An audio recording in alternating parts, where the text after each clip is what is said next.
Hello, welcome to another episode of Beyond the Final Whistle with me, Pat. I'm doing this for the Non-League Network, and I've got a really fantastic guest for us today, Jamie Cureton. I'm going to introduce Jamie, but I've just said to him, there's no way I'm going through all the clubs that you've played for and managed because it's a short-ish podcast. So Jamie, welcome, you're legend of non-league football all the way up to the Prem. Welcome. Thank you, mate, for making the time to come and talk to us. No problem at all. Thanks for having me. All right, Jamie, this is going to be a really good one and a fun one. So just as a bit of a context, I've also always got questions ready. With Jamie, I've done something a little bit different in that I asked people if they had some questions, and I've had some crackers. One of them I actually had to say to them, "Are you winding me up?" So something to do with green hair. So I don't know. I didn't do that research on that one. So we'll see. Well, I'll throw some of those questions as and when we're going along, and we'll see through it. Just a thing that's really good. Jamie is in tip-top shape and has just said to me that even though before the new season starts, or at the time the new season starts, he's going to be turning 51. He's also going to be signing on to play another season as of next year. So congratulations. Seriously. Thank you. I mean, wow. So tell me where you are right now. So what are you doing? You're playing, you're managing, you're coaching. Where are you? Yeah. So I'm at a club called Kings Park Rangers, which is a newly formed club. Josh and his dad, John, basically created the club after they lost some family members and they thought they wanted to create a club. So it's been going 3 or 4 years. We've had promotions right the way through. I joined the beginning of this season, sort of September time. Started off as just playing, just wanted to enjoy my life and play football. Management had been a bit stressful. I just wanted to go back to basics again and just enjoy playing for the love of it, which is obviously why I started. So we finished the season, won the league, got promoted. In the back end of the season, I was sort of gone in as a player manager, just to sort of, that was sort of the plan for this year coming. So we did it the back end of last season. So that will carry on. And then, season's finished, time to sort of rest a bit, recover, and then go again. Yeah. Well, look, fantastic that you're going to be continuing to be playing. Jamie has got one of these incredible records. It is a top 10 tiers of English football that you scored in. Is that right? Yeah, that's correct. I'm the only player to do it. Yeah. Congratulations. I mean, you've got to have been asked that question a gazillion times. Why and how are you able to keep playing? So I'm not going to ask that question yet because that's an obvious one. I'm going to ask a question from James, who's a Reading fan, and James in his 50s like us. And his question was, did you realize at the time how much you meant to Reading as a team and to the fans? Did you realize how much you actually meant to them when you were playing for them? No, I think it's funny. Like, I've played obviously for a lot of clubs and stuff and done well at majority of them. And I think when you're at a club, you just focus on doing your job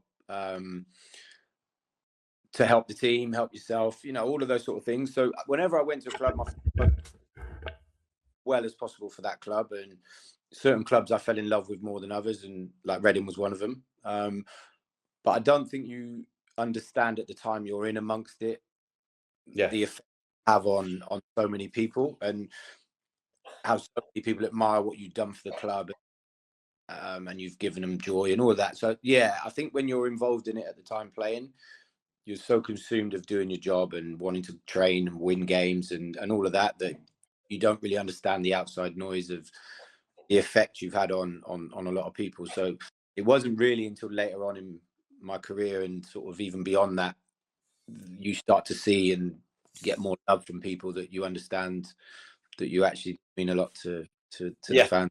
Yeah. Do you ever go back? Do you ever go to Reading and just say hello and just walk around?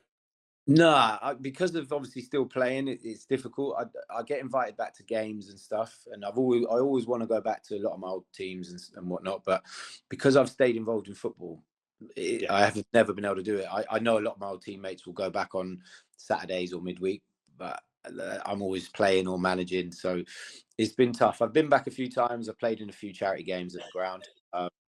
But yeah, I'd love to get to a point where I can, really go and visit and be there for a day, watch a game, and go upstairs and meet people. Because yeah, you sort of move around and your career moves on, and like I say, you have special moments at certain places, and it's always nice if you can get back and meet people that were there when you were playing and stuff like that. But yeah, just because of my life and being silly enough you're too active. You can't. I mean, I mentioned that club. You could have gone to most of the clubs quite easily, apart from Busan. I think that was one that you might struggle to go back to. I would go there definitely because it was a beautiful city. It was unbelievable to live. But yeah, if I went, I'd have to go and have a holiday. I couldn't really sort of just catch a game and come home. No. So that's going to be my next question. This one's one of my questions because I talk about it every bloody time I do a podcast. I grew up in Belgium. I played football in Belgium, in the UK, and in Spain, various different levels. I love the fact that you can travel around, and football it's an international language for me. I was talking to someone who's got an academy in Costa Rica, and she's a Swedish woman. Right. And Dave Kitson was talking about how he would love to travel around and with football and actually go and visit other countries and stuff. Yeah. So what made you go? Well, Busan's in Korea, isn't it? Yeah, So South Korea. That's a strange decision, but obviously, ultimately, I'm sure it made a big difference for you and for your experience. Yeah, basically, and it was more on a personal level, sort of family-wise. I wasn't in a good place. I was sort of splitting up from my partner, and I don't know. It was one of them. America come up and South Korea come up, and it was more like I just needed to get away. So, I could move across the world, I suppose. It was a different adventure. So I was like, over America or South Korea, I chose South Korea. So it wasn't any real like major science behind why I went there. It was more so a personal sort of thing in my life where I was like, I need to get away. Yeah. I mean, ideally, I should have stayed at Reading, if I'm honest, looking back, but you can't turn back the time and clock. So yeah, I decided, had 6 months, enjoyed the lifestyle, and the people. I love Asia. It was beautiful, but I was away from my 2 children, and ultimately that was too big a distance. So I decided once the season ended, when I come back home, that I had another year to go back, and I just felt that mentally I couldn't be away from my kids again. So I decided to come back, but it was a brilliant experience. Stadiums were just off the back of the World Cup in Japan and South Korea, so everything was unbelievable. Facilities, like I say, the people were friendly, and it was a beautiful country. But it just was wrong time, basically, in my life out there, really, which is why I sort of cut. Experience-wise, must have been amazing. Would you say to anyone who's coming through? Obviously, most of our audience are non-league. Having said that, there's people who play in professional clubs who are saying, no, I listen to it. Would you say to people who are in the non-league at the moment, so in the mid-20s, early 20s, and they're thinking, well, I might reach my level, might be League One, might be League Two. Actually, I might go somewhere else. Would Korea be one of those places where you go, actually, the setup's pretty decent? Yeah, 100%. I think if you've got no commitments home, so you're happy, you've got no kids, or you're going to take everyone with you, definitely. The facility, the country's beautiful. I mean, I was like an hour away from Hong Kong and Japan, and I was flying around. So the trips you can make from South Korea, me and my dad went to Japan, and if you like, I love Asia anyway. So it's a beautiful place. I mean, Busan is like the main holiday sort of destination. So I lived on a beach. It was beautiful all year round. Like I say, they're passionate about football. They're obviously, now you can see they're producing a lot more better players. So yeah, if anyone asked me and had the opportunity to go to South Korea, I wouldn't put them off of it. But the only thing I would say is, for me, I went out there on my own. All my family back here. The time zones are crazy, so you either speak to someone first thing in the morning or last thing at night. If you're cool and just you've got no commitments in England, yeah, I would always say go and play abroad anywhere really, and try and experience as much as football as possible, because there's beautiful countries out there and beautiful places to go and play football. And like you said, like universal language, you know, and if you get the opportunity to play in different countries, I would definitely recommend it. Question from this is Danny, who's a Hammers fan. He's only 15. I think he was 15, 16 as academy player. Clearly, Danny's got a little bit nervous a couple of times. He's asking the question, do you still get nervous when you go out there and play? Yeah, mine have always been like excitable nerves. I've never been like nervous to perform, whatever the game, but I always found if I had that butterflies energy in me, then that was always a good thing, because it meant I was excited for the game. So yeah, stupidly, I always still get them, even in non-league, and especially we've had games this year where we were going for the title and there was bigger games coming up, and just have little butterflies. And I just always have an excitement about me anytime I walk on a pitch. It's just the buzz of just playing football. And so, yeah, I always thought good things, and it was never a bad thing to have nerves, because it means you care and it means you're excited about, you know, the job you're doing. I mean, to me, you're Mr. English football. You've, you know, over 1,000 games, and you've played so many cracking games and you know, top goals. I was doing my research and looking at some of your goals, and my God, some of them was crackers. That buzz you're talking about, it doesn't matter. I've played games on a local pitch and I've scored one top corner.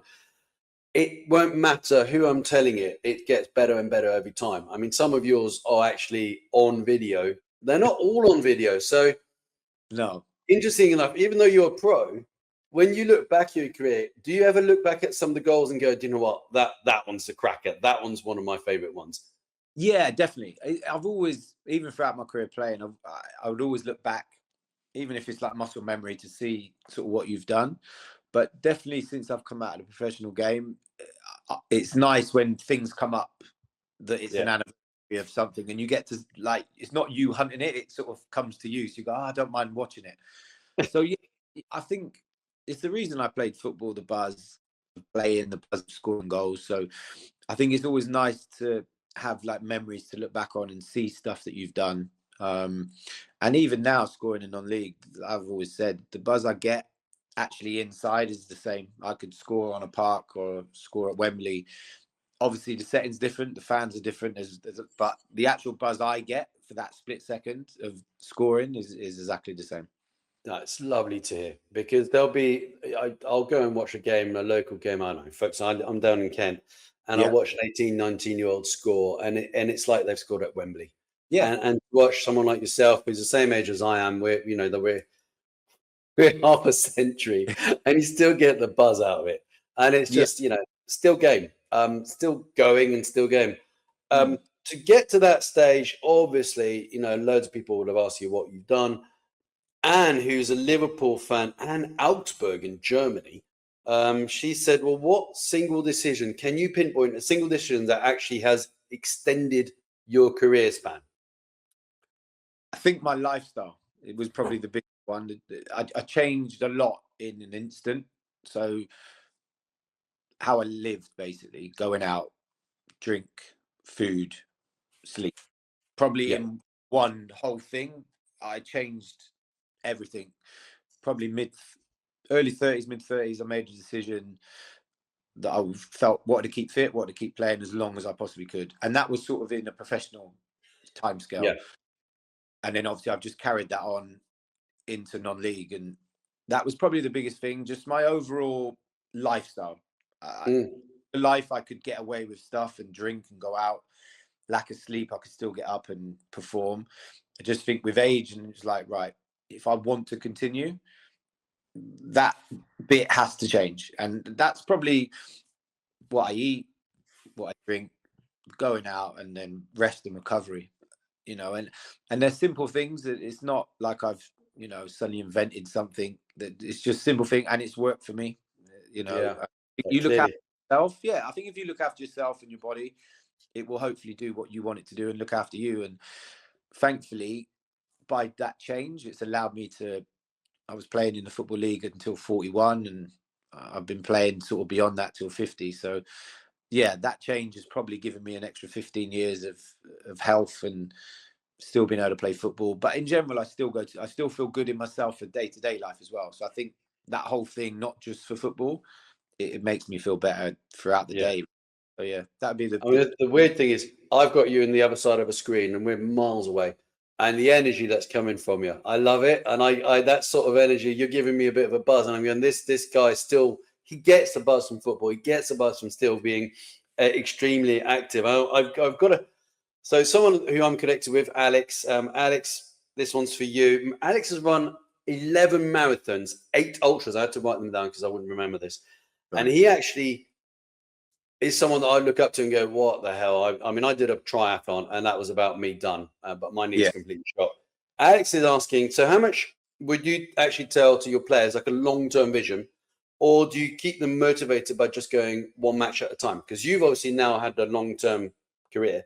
Yeah. When you're trying to motivate your players, are you telling them this is where we're trying to go to, or are you saying to them next match and do short-term? I'm probably a bit in the middle of both. So I'm sort of one that would try and set targets in like game batches. So maybe 5 games. Can we get to a certain level of points in that period and then readjust it? At the start of a season, if I feel I've got a team that's capable of winning promotion, then I'll set our target of, right, it's either promotion via winning it or promotion via playoffs.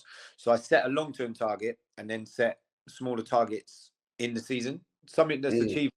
They feel that they're gaining something all the time, because I think if you say, right, we're going to win the league or get promoted, and after 10 games you're off the pace, sometimes then they can see the longer term as like, we can't get there. Where I think if sort of set things in between and like, right, for this 10 games we need to get this amount of points, no matter how we get them, can we get to that? And then you can readjust if you've not reached them and if you've over exceeded, and then you sort of, so it keeps giving them something that they feel is reachable. But the end goal would be, if I feel I've got a team that we feel good enough to go and win something, that's the end goal. And then how can we get to the end It goal? all makes sense. There's a couple of managers that I can't remember who it was. It could be Big Sam. Someone that I thought was a little bit unusual to have been that way, but they thought about it in chunks, so like Premier League managers. Did you pick that up from a particular manager, or was that just the way that you approached it? No, Alan Pardew did it. So when we won promotion with Reading to the Championship, we used to sit in a room and he'd have a list. I think it was either, I don't know if it was in months, but what the block of games, whether it was 6 games in a month, and he'd get everyone to write down how many points we think we should get, how many goals. Well, as a team? Yeah, but we'd all do it individually. We'd then hand it in and we'd have a discussion to see where we were at, whether it was 8 points, 10 points, 12 points, how many goals, and then we would have it. Then we would all commit to it. So on an average, okay, if we're all a bit different, where do we commit? And then he would get us it printed, laminated cards, and that was our goal for that month. And obviously, months change. You might miss out on a month and not reach where you want, but then you might go over it. But we worked out 2 points per game wins you promotion. So we did that with Alan, with Pards, and we got promoted, albeit on the last game of the season. But I think it gives, I think most players, especially me, I'm driven by targets, and obviously collectively. So I think it gives us something, and we all had, like I say, a laminated card. We've committed to this. So something I picked up of him, I thought it was good, because if you've got 6 games, okay, we want to win 4, or we want, however many points within it, right, there's your target. Can we get to it? You might suddenly win the first 3 and you go, no, right, okay, and you might win all 6 and you're then above what your target was. So I just felt targets, rather than going like we want 87 points from the moment pre-season starts, and you've got to try and keep going through that. At least if you break it down in chunks, there's always a target each season, each sort of month. And if you feel you're behind, you might go, right, we're behind a bit, we need to make up this month. So still keep giving them something to strive for. But I found it really good, and it was the first time that I'd had someone ever like set targets. It's very easy to walk into a change room and go, right, I want promotion this year, and then that's it. And the boys playing game to game, and you might win, but it becomes a bit sporadic. Where this was like each month there was. Yeah, you could really focus on it. And as a group, did anyone ever go, I think we're not going to get any points this month? Yeah, we had a few. Like I think there were more bantering than not, but it was quite good because see how the group was, because some were quite different. Some might go, I think we should, like with what we've got and the games we've got, we should win 6 out of 6. Yeah. And very sort of positive with it. Others would be a bit cautious and go, oh, maybe 3 wins, a draw. So you could see the cautiousness within it. And then we'd get an average and go, well, this is what we feel we should get out of this month. And that was our targets. So I found that quite good. Decent. Yeah, no, I like that attitude. I knew it was. I read it from a couple of places, but Pards makes sense on that one actually. Thank you. I've got a mate called Ben who's for his sins he's an Arsenal fan. He's not having a great time at the moment.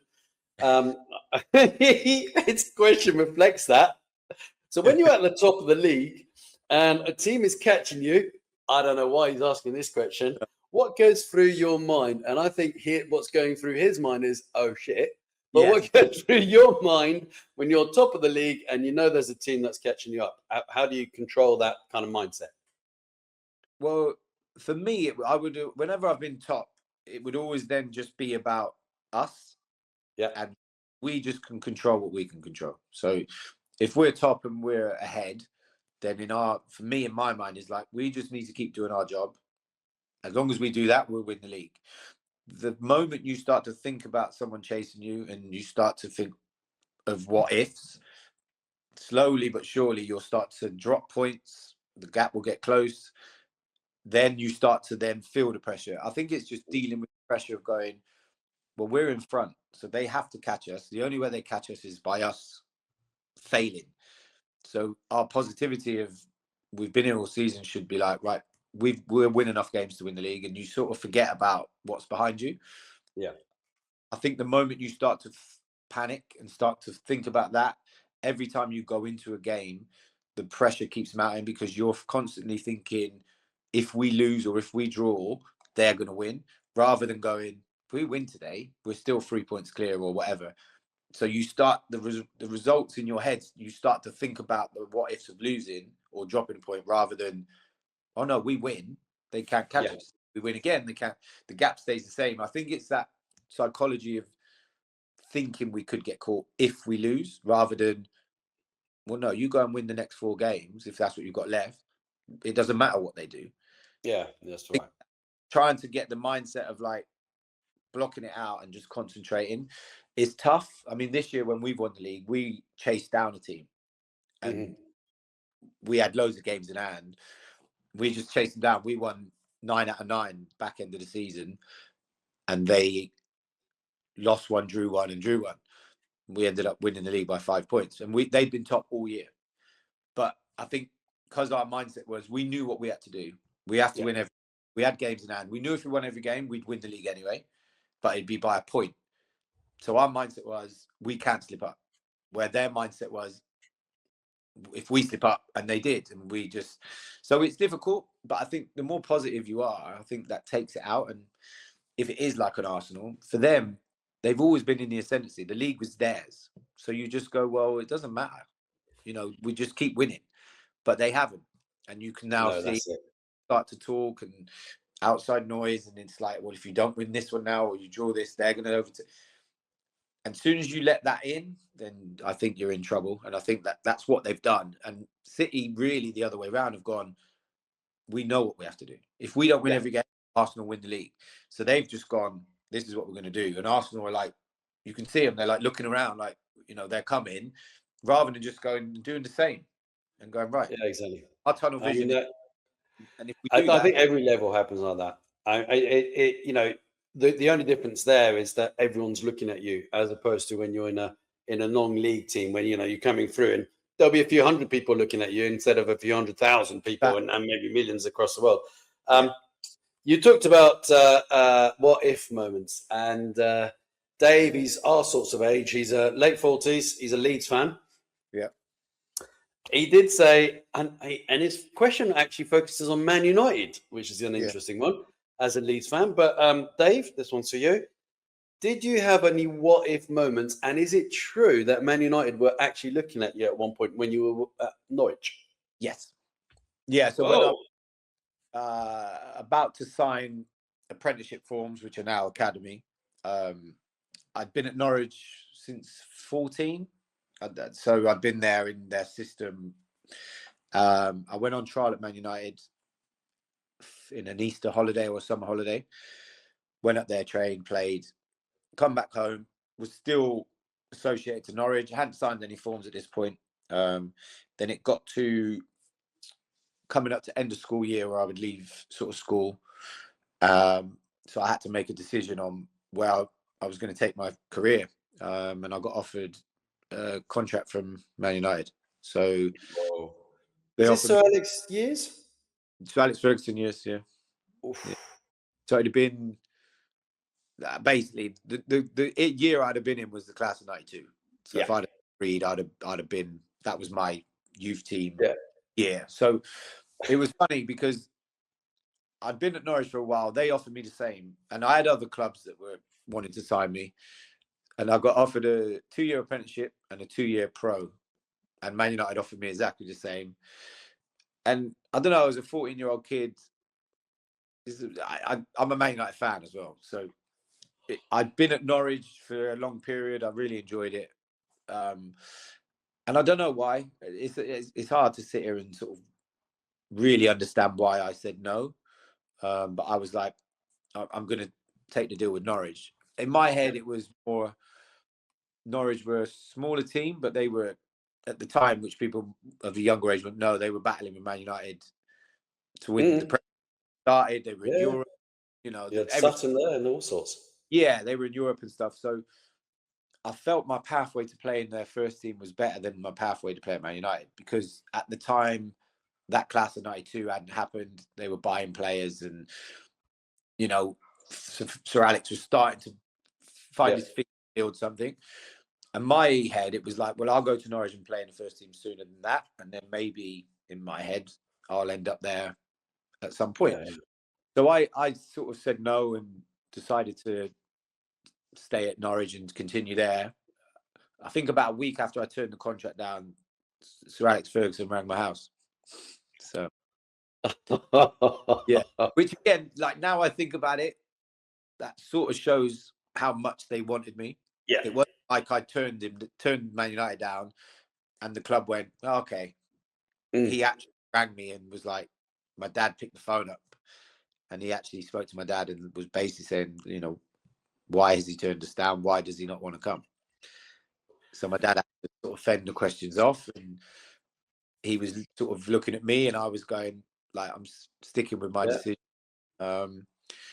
And that was sort of that. I mean, it's funny. Like now I chat to my dad about it, and he wishes he, in a way, said like, push me into going, because I think the way Sir Alex was, I think would have been better for me as a mentor as a kid, because I was quite a wayward sort of child, and I think his methods with the youngsters there would have probably towed me into line and maybe been a lot better for me. And obviously the group that I would have joined become the class of '92, and you might have married Posh. You never know. Yeah, one of them, or maybe it was. Could staying at Real Madrid, and you know, but the story is it made bigger because that youth team would have been my youth team, and nearly every single one of them went on and had an unbelievable career for Man United. So I think that's what makes the story. If that era didn't happen, me turning Man United down probably. Yeah, it would have been a story. To be honest, you never can go back, because you could have ended up. I mean, there were some players in there like Ben Thorney and people like that who were really, really good. Chris Casper came through in that sort of level. They then ended up in different kind of careers. Yeah, some of them got injured. You had Robbie Savage was there as well. You had all sorts who were coming through those sorts of years. But me and Bex being 50, you know, he's not playing. You can outplay him now and then outrun him. So I think I'd rather be like looking after Inter Miami and chilling out there. But you know, I'd swap him with him, to be honest. But yeah, I do think about it, and it's funny. Just the fact of putting myself in that environment with that group, like I don't regret it because it's done. I can't, but just to imagine what I would have been like in that sort of group. Yeah. That's the But thing. I mean, people coming through the academies now. We've got a few people. Bex, who's one of the team at the non-league network. She looks at players who come through the academy, and to be honest, very often it's a small percentage who make it. And yeah, whatever making it is, one of the themes that keeps coming back here is making it is something different for each person. It could be yeah, you make it if you get to League Two, League One, Championship, Prem, national team. It could be that you've had a career that it takes you into your 30s, your 40s, your 50s. It making it actually when you're in your teens, it will look very different by the time you're in your 20s and 30s. yeah. Sometimes it's literally just being able to play without getting injured. That's what happened to me was I got injured and I didn't make it because I wasn't able to focus on that. There is one kid, I call him a kid because I'm 50 like you, called Rocky. And Rocky's 34 and Rocky's a Brighton fan by sins. And he's actually asking whether you are looking for a right back because he's half decent. Do you think at 34 he's probably past it or? No. Age to me is fine. We're probably too far away from him, to be honest. But no, I'm very much with age, young, old. If you can play and perform and not let your team down, to me it doesn't matter. I mean, I'm hoping that my story and me carrying on is inspiring more people to, why there's no age limit. There isn't an age limit to football. So if you can still do it and you still enjoy it and someone's willing to still pick you, then, keep playing, I would say. But yeah, it's funny. I think the age now has been pushed, boundaries have been pushed a lot more with the likes of and still playing and Messi and people now, late 30s isn't, that would have been No, it's not the end anymore, is it? I was growing up, 35 was always the cut-off limit. Yeah. Where now got people in the Premier League at 38, 39. So I think it's good. It's, lifestyle of people now looking after yourself is allowed people to push the boundaries. And ultimately, as long as you have the drive and the enthusiasm to keep doing it, then, there are now, it's more accessible to play. There isn't like, oh, he's 35, his legs are gone. People are a lot more accepting of older players still carrying on. So I think that's right. I know. I mean, there were. I mean, people like Strachan, people like that who played that, but they were real against the norm. And it was only goalkeepers who got past 37, 38, as far as I'm concerned, when I was that age. And now you've got, you got Miura, the Japanese. You mentioned Japan. The guy's what 54 or something like that. So he's still going. Getting on my nerves at the moment. But you got. I mean, Ronaldo is just. I mean, you mentioned Ronaldo. The guy's a machine, but. Yeah, definitely. Looking at you, you're pretty damn fit. How do you stay fit now compared to what you did? I mean, you made a change at 34, you said around that time you decided, I'm not doing that anymore. Yeah. But obviously, age sort of catches up with all of us. What do you do now that that helps you on a day-to-day basis? I'll go to the gym most days, nearly every day, as just sort of weights, running, just generally trying to keep as healthy as possible. I still eat the same, still eat really well, try not to overindulge. I have weekends where I do. But yeah, in general, just try and stay as fit and mobile as possible. So really, like I say, watching what I put in my body, or is there stuff that I can put in my body that's going to help with different things, joints, blood flow, all of that. And then generally just be active. So like I say, gym as much as possible. And just generally just trying to stay fit, running, walking, all of that. I always felt that if you get old and you feel old and you stop doing things, that's when you'll start to look old and you'll see someone that struggles to walk and back. Where I looked at it and thought, well, my age is always going to keep going up. So as long as I stay active, stay fit, and not worry about my age and not think I'm 50, I shouldn't be doing this. I can do it. It doesn't hurt. I enjoy it. So keep doing that. And the age can keep doing what it wants. And that's sort of how that is, where I think some people the older they get, they talk themselves out of it. Oh, I'm 50 now, I can't do that. No, you can. And I think once you do that, you then start to look your age, you start to feel your age. And then you're like, before you know it, everything hurts. You know, you're not as mobile. Where I'm more, the age is what it is. I'm just going to keep doing what I enjoy doing, unless I break down, which at the moment, I don't feel like I am, and still feel really good and still feel very energized and active. And I just happen to be 50. To me, Well, that's the thing. I think it must get on your nerves sometimes because you're a decent player who's playing at a decent level, who's scoring and banging the goals in, and people like myself and everyone else is going, "Yeah, how are you doing it at 50?" And actually, all you want to say is, "Look at that bloody goal that I scored." And yeah, so you scored, what is it? 400, isn't it? 400 professional goals.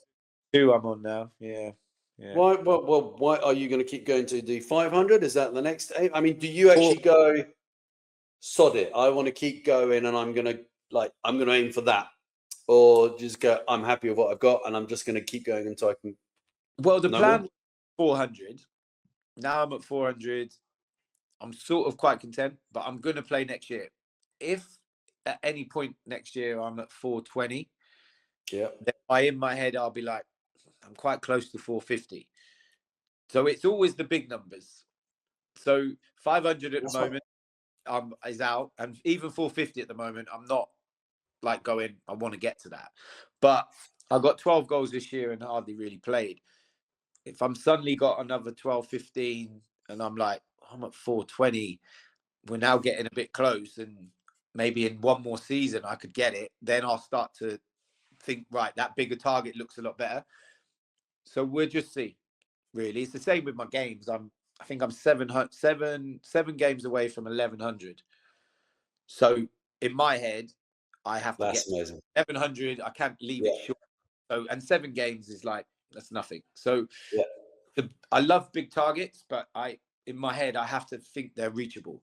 So at the moment, being on 402, 450, in my head at the moment isn't reachable. But if I have another really good season next year, I guarantee in Why my head, not? I need to play the following year to get to Yeah. 450. So, Well, yeah. if you get to 450, you're going to go with green hair again, like you did 30 years ago. Well, to be honest, I nearly went with blue this year because we play in blue and white, and I nearly dyed it blue. Seriously? Yeah, I was going to do it. I'll wake it is actually yellow. So, yeah, this year I might go yellow because I've done green, and obviously I might go yellow maybe and match our wake it, or even blue. But it was funny because when I did that at 19, every club I went to, anytime there was a derby, whoever I was playing for, they always asked, "Are you going to dye your hair this?" And I was like, "I've done it once. We'll leave it at that." But yeah, maybe in my latter years now, I might maybe dye it again at one point. You So. would have struggled with Sir Alex on that one. Yeah, I'm not sure he'd have liked me running out with red hair. Maybe not. You would have had the hairdryer treatment yourself. Yeah, he wouldn't have allowed that. I think that's when Bex turns around and goes, "Wasn't me. Yeah. Jamie did it." Oh, yeah. Well, he'd have took the shine off because he had Mohicans and all sorts, didn't he? So Yeah, all sorts of stupid hair. Yeah. yeah. So, listen, the most obvious question coming up, and this is the only one that I really was interested in. Which one of all your goals is the one that you would like to be remembered for? It doesn't have to be the best one, but the one that actually meant something to you, or the one that actually, it could have been because it won a game, because it won a league, because you came back from 3 goals down, or an absolute screamer. But which goal would you like to be remembered? And they go, "This was Jamie Cureton, and that was his goal." I think it has to be the goal I scored for Reading against Brentford. I think I think for the importance and if you'd have asked me at the time, I wouldn't have said this goal. But I think the longer time has gone on and the more people speak about it, and when I've gone to Reading, they've sort of said that goal was what set them on their way. So you sort of then understand how big a goal it was. Go on, for a younger audience, tell them what was special about it. Yeah, we were basically challenging to get out of League One to go to the Championship. We ended up going into the last game of the season. Brighton had won the league, and we were second. Brentford were third. we went away to Brentford on the last game of the season. We needed to not lose, and they had to win to come second, and vice versa. So they were 1-0 up with about 60 minutes gone. I was sub, come on, and managed to score the equaliser, which basically obviously took us up, and Brentford stayed in the playoffs. So we got promoted to the Championship, and obviously at the time, you know, the euphoria of the fans, you've got promoted. But in the following pre-season, the fans group had named a star after me, and I got presented with a plaque. So I've got a star up in the solar system named after me. So I knew it was important, but I then just thought it's important for that moment. You know, we've won promotion. Like, that season is important, but literally it's carried on, like, what is it, 20 plus years. They still talk about it. They still hate it as one of their greatest ever moments in their history. So I think it wasn't just me, and I say this all the time, I didn't win us promotion like that moment, but over the course of the season, 20 players were involved and everything else. But that one moment that I'm obviously remembered for by them would probably be, I would say that's the biggest sort of goal I scored, and it meant the most to an entire city and fan base and everything else. So Love it. Yeah. All right, superb. Thank you.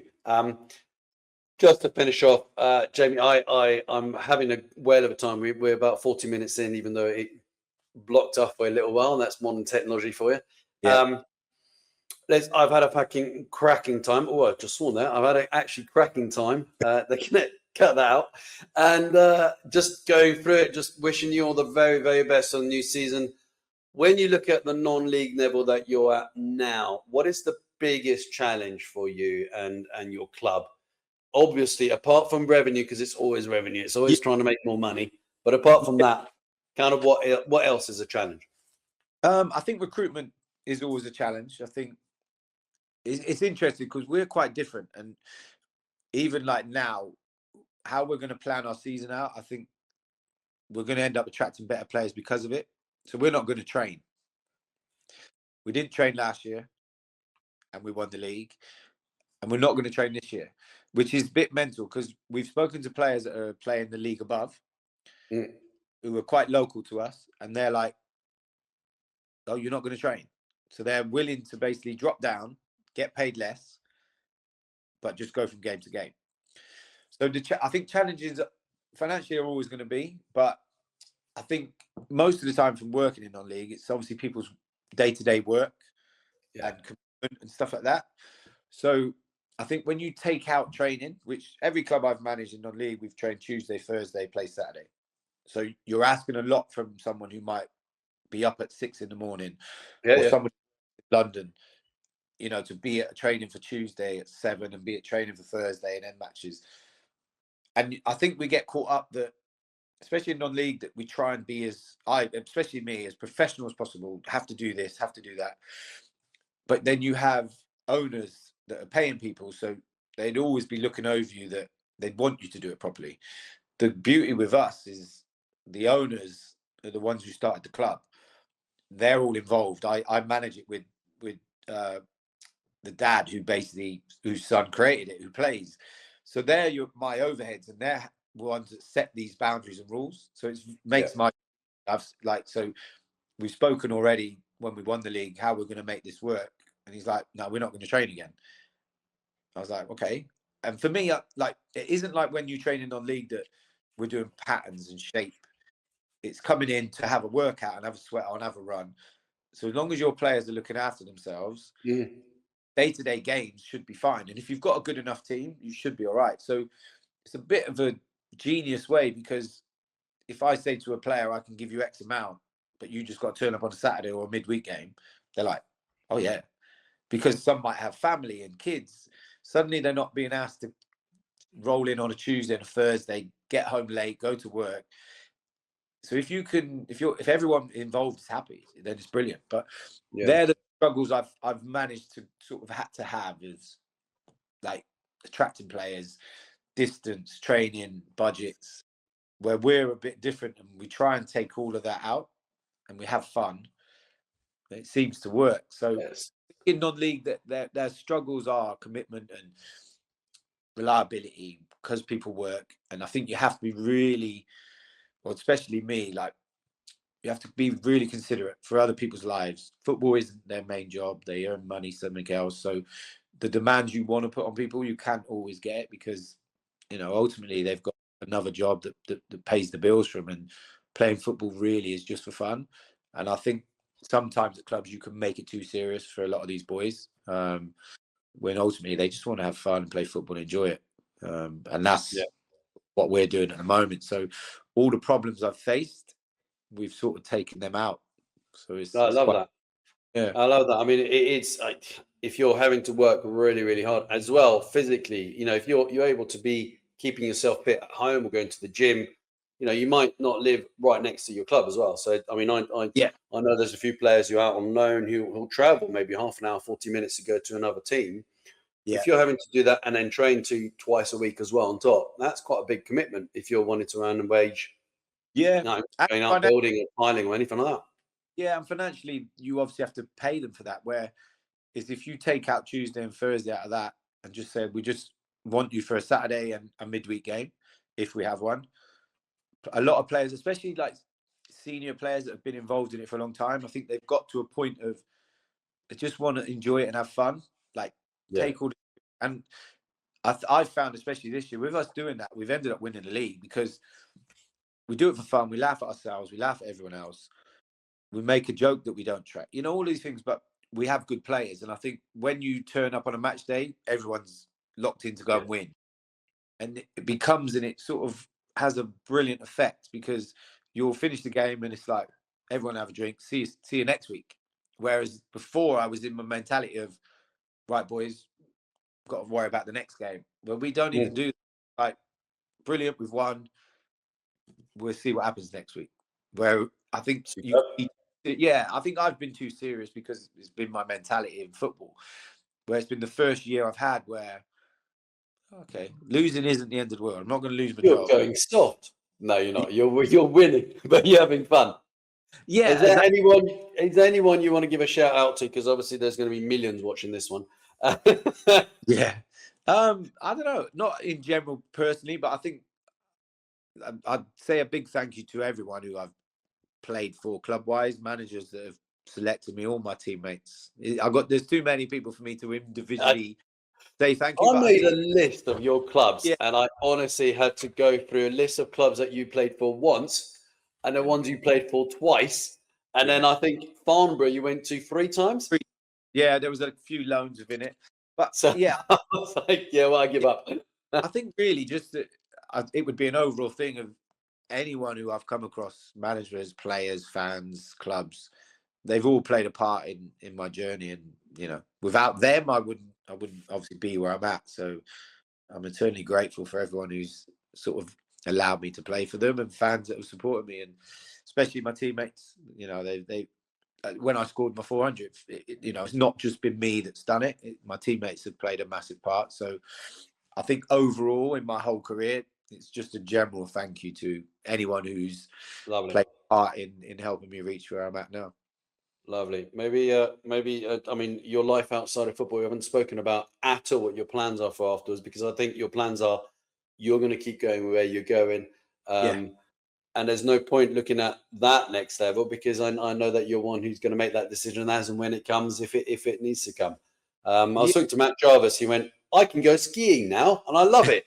Yeah, I yeah. was, Yeah, I mean, are you able to do that? yeah, we weren't ever allowed to ski, motorbike, obviously for insurance reasons. So, yeah, I've never been on a winter holiday like skiing or anything. So, I think for footballers, it's a bit weird. We live in a bubble, and obviously we're very restricted to the same time of year we go on holiday. Everything's very structured. So, I think when you come out of it, it's nice to go on holiday in August, or it's nice to go somewhere in December, things like that you've never done because your life is very regimented and structured. Certain things that you obviously can't do and stuff. So I think, yeah, the sense of freedom, I think when players come out of that life and just go, right, there's another world now, like I Yeah. can explore and do different things.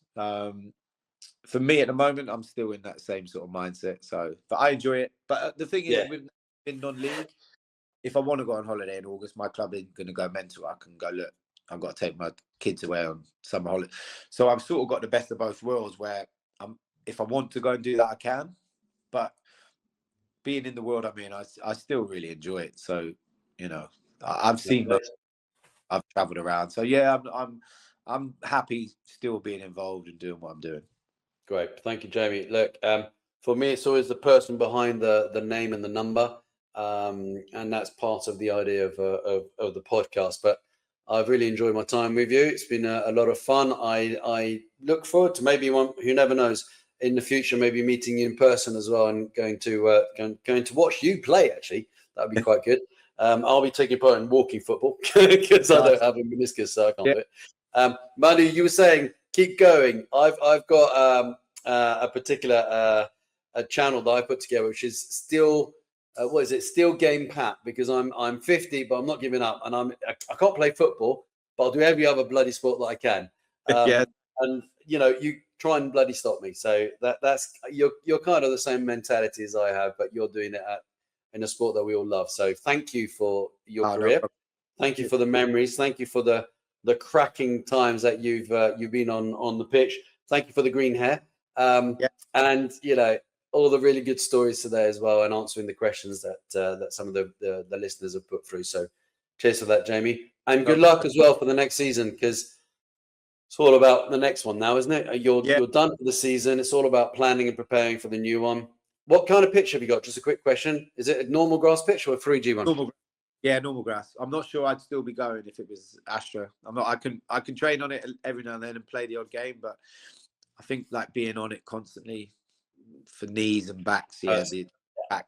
Yeah, so we're lucky we've got grass. We play in a few teams that have Astro, and on the one-offs, it's fine, it's great. But yeah, I think to be on it constantly, yeah, definitely. Brilliant. Thank you, Jamie. No problem at all. And no roads. And have a cracking time now in the off season. Thank you very much.